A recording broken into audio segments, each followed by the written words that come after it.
Bonjour à tous. Voici une nouvelle histoire que je voudrais partager avec vous.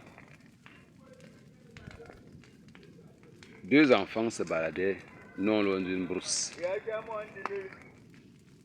sortant de leur village. Tout à côté de la route, ils ont trouvé 300 000. Du moins, l'un d'entre eux a trouvé une enveloppe contenant de l'argent. Il a fouillé, il a vu que c'était effectivement de l'argent. Il a déposé de peur d'être vu, d'avoir été vu. Alors, quelque temps après, il se dirige vers l'autre et va lui dire, mon ami, je viens de trouver une enveloppe là-bas, une enveloppe d'argent, et j'ai peur. Je ne sais pas si on doit le prendre et se partager.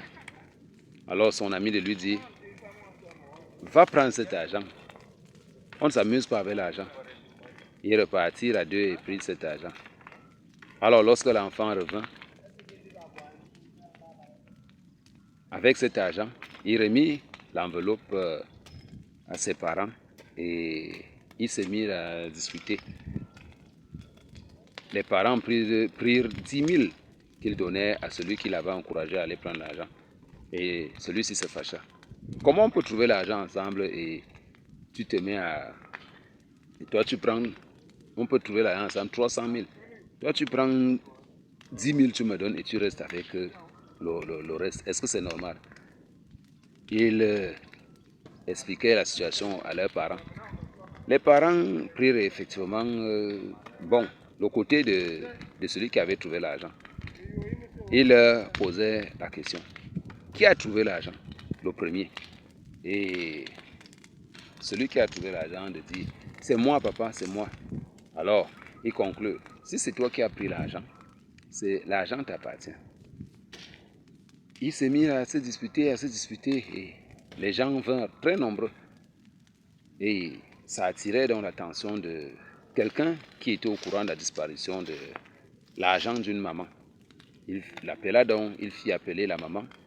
Et la maman, on demanda à la maman au téléphone, la mère, tu dis que tu as perdu combien?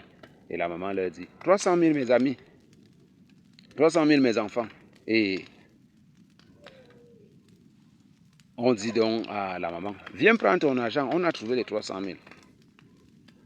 Lorsque la maman arriva à leur niveau, elle prit les 300 000, vérifia effectivement, et puis prit 150 000 et leur dit de se partager. Pendant qu'ils étaient en train de vouloir donc se partager l'argent, on demanda au petit, pourquoi tu as donné 10 000 à l'autre alors que vous deux vous avez trouvé l'argent? Il dit non, c'est moi qui ai trouvé l'argent, c'est pour ça que je lui ai donné 10 000. Et l'autre expliqua, comment tu peux faire que tu trouves 300 000 et tu prends 10 000 pour me donner? Or, nous étions ensemble. Est-ce que l'argent ne nous appartenait pas à deux? C'est comme ça qu'ils ont perdu les 300 000, ils ont gagné 150 000, ils sont partagés finalement les 150 000.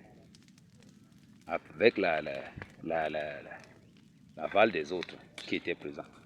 Pour dire quoi? Pour dire qu'en fait, lorsque vous faites quelque chose, s'il n'y a pas entente, rien ne peut donner. Même si vous faites ça en cachette et qu'il n'y a pas entente, rien ne pourra donner. Cette chose-là va toujours mal se passer. Donc si les deux enfants avaient été d'accord, ils se seraient partagés l'argent. On n'aurait pas ébruité l'affaire et on n'aurait pas retiré 150 000 de leur argent.